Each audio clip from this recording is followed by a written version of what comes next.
কখনো মিথ্যা বলবে না। জ্যাক তার বন্ধুদের কাছ থেকে শিখেছিল যে মিথ্যা বললে অনেক সমস্যার সহজ সমাধান হয়।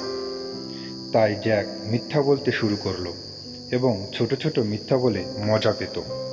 মা বাবা তাকে অনেকবার সাবধান করেছিল, কিন্তু জ্যাক বলতো মিথ্যা বললে কারো ক্ষতি হয় না।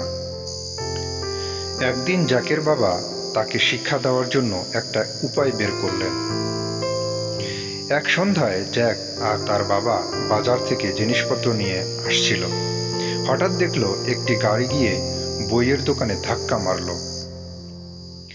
জ্যাকের বাবা এক লোককে জিজ্ঞাসা করলেন, কি হয়েছে? লোকটি বলল, ড্রাইভার তার বাবাকে মিথ্যা বলেছিল যে সে চশমা ছাড়া ভালো দেখতে পায়, কিন্তু আসলে সে ঠিকমতো দেখতে পেত না। গাড়ি চালাতে গিয়ে দুর্ঘটনা ঘটল। তার বাবা গুরুতর আহত হয়েছেন। কথা শুনে জ্যাকের বাবা জ্যাককে বললেন, দেখেছো জ্যাক, একটা মিথ্যা কথা কত ভয়ঙ্কর হতে পারে, এটা মানুষের কত ক্ষতি করতে পারে। সেদিন জ্যাক বুঝতে পারল মিথ্যার ভয়ানক পরিণতি। তারপর থেকে সে আর মিথ্যা বলেনি।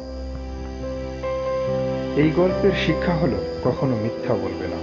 মিথ্যা মানুষকে কষ্ট দেয় আর ক্ষতি করে। Thanks for watching my video. Please like and subscribe for more stories.